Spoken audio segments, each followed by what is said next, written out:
जय हिंद। वन्य जीव की बात करते हैं। समवर्ती सूची का विकास में वन्य जीव जो वन्य जीव हैं वो कॉन्स्टिट्यूशन के समवर्ती सूची पे हैं। समवर्ती सूची का विकास, राष्ट्रीय पशु भारत का बाघ है, 1973 में बना। राष्ट्रीय विरासत पशु हाथी है जो कि 2010 में बना। राष्ट्रीय जलीय जीव कौन सा है? गंगा डॉल्फिन, 2009 में बना। नेक्स्ट है बर्ड मैन ऑफ इंडिया कौन है? सलीम अली। नेक्स्ट है टाइगर मैन ऑफ इंडिया कौन है? कैलाश सांखला। विश्व वन्य जीव दिवस कब मनाया जाता है? वर्ल्ड वाइल्ड लाइफ डे कब मनाया जाता है? 3 मार्च। अब बात करते हैं नेशनल पार्क्स की। इंडिया में 106 नेशनल पार्क हैं, जिसमें सबसे पहला जो खुला था, सबसे पहला बना था जिम कॉर्बेट नेशनल पार्क, जिसे नेशनल हेली पार्क भी कहते हैं और रामगंगा नेशनल पार्क भी कहते हैं। उत्तराखंड में है। 1935 में सबसे पहला नेशनल पार्क भारत देश का। अब दूसरा नेशनल पार्क हेमिस हाई, जो कि जम्मू एंड कश्मीर में है, लद्दाख में है, दोनों में है, मिलकर है। तो ये भारत का सबसे बड़ा व ऊंचा राष्ट्रीय उद्यान है। ये हेमिस हाई राष्ट्रीय उद्यान हंगूल हिरणों के लिए फेमस है। हिरणों की बात आई है तो अब हम कुछ और हिरणों को जान लेते हैं। कस्तूरी हिरण, जो कि डाची ग्राम जम्मू एंड कश्मीर में पाए जाते हैं। भौंकने वाले हिरण नीलगिरी कर्नाटक तमिलनाडु में पाए जाते हैं। काले हिरण तालछापर राजस्थान में पाए जाते हैं और हंगूल हिरण हेमिस हाई नेशनल पार्क में पाए जाते हैं। तीसरा नेशनल पार्क है साउथ वटन अंडमान एंड निकोबार द्वीप में यह नेशनल पार्क बना है। भारत का सबसे छोटा नेशनल पार्क है। 104वां नेशनल पार्क कौन सा है? कूनो नेशनल पार्क एमपी में। 105वां नेशनल पार्क कौन सा है? रायमोना नेशनल पार्क असम में है। 106वां नेशनल पार्क पटकोई देहिंग में है, असम में है। नेक्स्ट नेशनल पार्क है काजीरंगा नेशनल पार्क, एक सींग वाले गेंडे के लिए फेमस है, जो कि असम में है। 5वां केवला देव घना पक्षी विहार नेशनल पार्क भरतपुर राजस्थान में है। यह नेशनल पार्क एशियाई पक्षियों का स्वर्ग प्रजनन स्थली है। ये नेशनल पार्क साइबेरियन क्रेन हेतु फेमस है। नेक्स्ट है Salim Ali national park, Jammu and Kashmir में है। दुधवा नेशनल पार्क यूपी में है। नेक्स्ट है महात्मा गांधी नेशनल पार्क और झांसी की रानी नेशनल पार्क, ये दोनों ही पार्क अंडमान निकोबार द्वीप समूह में है।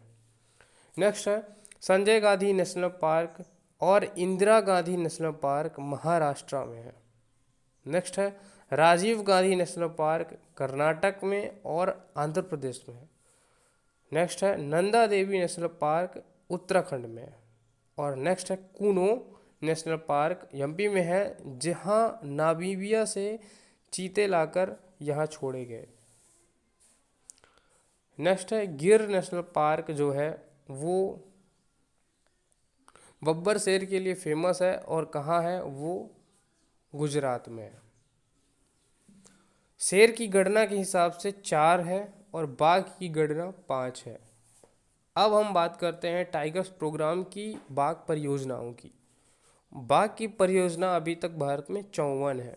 प्रथम बाघ परियोजना Jim Corbett national park Uttarakhand से शुरू हुई और 91वीं परियोजना भौरामदेव एमपी में शुरू हुई।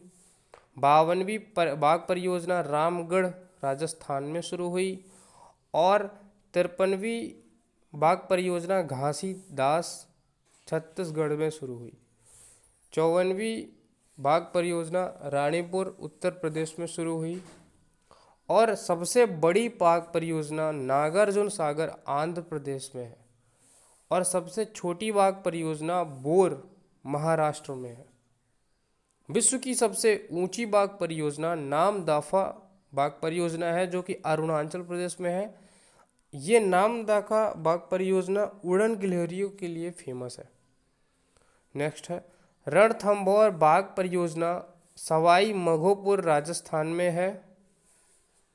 नेक्स्ट है सरिस्का बाघ परियोजना अलवर राजस्थान में है। नेक्स्ट है सुंदरबन बाघ परियोजना पश्चिम बंगाल में है। मानस बाघ परियोजना असम में है। नोकरेक बाघ परियोजना मेघालय में है। और बांदीपुर बाघ परियोजना बन्नेरघट्टा कर्नाटक में है। नेक्स्ट है सत्यमंगलम बाघ परियोजना तमिलनाडु में है। और कानाकिसली बाघ परियोजना एमपी में है। और बांधवगढ़ बाघ परियोजना मध्य प्रदेश में है। इंद्रावती बाघ परियोजना छत्तीसगढ़ में है। अब नेक्स्ट बात कर लेते हैं कुछ वन के संरक्षण हेतु आंदोलन। एपिको आंदोलन कर्नाटक में हुआ। खेसडली आंदोलन जोधपुर में हुआ, जो कि जिसके लीडर थी अमृता देवी बिश्नोई। नेक्स्ट है सबसे बड़ा वन्यजीव अभयारण्य कच्छ में है गुजरात में, जो कि गधों के लिए फेमस है। नेक्स्ट है सबसे छोटे वन्यजीव अभयारण्य बोर में है महाराष्ट्र में। वन्य जैव संरक्षित क्षेत्र भारत में 18 हैं, जो कि यूनेस्को में 12 शामिल है। जिनमें से कुछ की बात करते हैं। नीलगिरी कर्नाटक तमिलनाडु में है, भारत का प्रथम जैव संरक्षित क्षेत्र। दूसरा पन्ना एमपी में है, अंतिम क्षेत्र यूनेस्को में शामिल 12वां नंबर का। तीसरा है वन्यजीव अभयारण्य में अगस्त मलाई, जो कि केरल में है। और चौथा अभयारण्य है सिमलीपाल उड़ीसा में। अब कुछ राम साइट्स की बात करते हैं। भारत में प्रथम आर्द्रभूमि राम साइट भारत में 75 हैं, जिनमें से पहला चिल्का लेक उड़ीसा में है। दूसरा केवला देव, जो कि राजस्थान में है। तीसरा सबसे ज़्यादा राम साइट कहाँ है? तमिलनाडु में 14 राम साइट है। नेक्स्ट सुल्तानपुर रामसर साइट कहाँ है? हरियाणा में। अब बात करते हैं मौसम की, जलवायु की। विश्व का सबसे गर्म स्थान कौन सा है? डेथ वैली यूएसए में है। फिर दूसरा है जकूकाबाद पाकिस्तान में है। और तीसरा गर्म स्थान है अल अजीजिया, जो कि लीबिया में है। भारत का सर्वाधिक गर्म स्थान कौन सा है? जोधपुर राजस्थान में। नेक्स्ट है विश्व का सबसे ठंडा स्थान कौन सा है? बोस्टक अंटार्कटिका में है। -89 डिग्री, इतना ठंडा है, -89 डिग्री सेल्सियस। नेक्स्ट है विश्व का सबसे ठंडा स्थान जहां मानव निवास करता है, वो है बरखोयांस रशिया में। भारत का सबसे ठंडा स्थान कौन सा है? सबसे ज़्यादा लेह, फिर दूसरा शिमला। नेक्स्ट है विश्व भारत में सर्वाधिक वर्षा वाला स्थान कौन सा है? तो पहला मासिनराम है, दूसरा चेरापूंजी, और दोनों ही मेघालय में है। नेक्स्ट है भारत में न्यून वर्षा वाला स्थान कौन सा है? तो पहला है सम जैसलमेर राजस्थान, और दूसरा है लेह लद्दाख।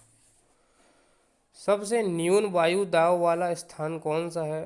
तो बैकाल झील है, जहां बहुत कम वायु दाब होता है, रूस में। और भारत में न्यून वायु दाब वाला स्थान है सम जैसलमेर में, जहां सबसे कम वर्षा होती है। वायु दाब मापने का यंत्र जो होता है वो होता है बैरोमीटर, और वर्षा का मापने का यंत्र होता है रेन गेज। अब कुछ ऐसे चक्रवातों की बात कर लेते हैं जो कि आते हैं। आम्र वर्षा कर्नाटक और केरल में आते हैं, जो कि आमों को पकाने की वाली वर्षा है। फिर फूलों वाली बौछार कर्नाटक में आती है, जो कि कहवा काफ़ी उत्पादन हेतु बहुत अच्छी है। फिर तीसरा है काली बैसाखी, जो कि असम और पश्चिम बंगाल में आती है। तो असम में चाय को फ़ायदा हो जाता है और पश्चिम बंगाल में चावल को। तो भारत में उष्णकटिबंधीय चक्रवात जो आता है वो खरीफ फसलों के लिए अच्छा होता है और केरल से आता है, मालाबार तट से गुजरकर। उष्णकटिबंधीय चक्रवात खरीफ फसलों के लिए अच्छा है और भारत में केरल के मालाबार तट से आता है। अब शीतोष्ण कटिबंधी जो होते हैं वो रबी फसलों के लिए अच्छे होते हैं और आते कहाँ से हैं? भूमध्य सागर से।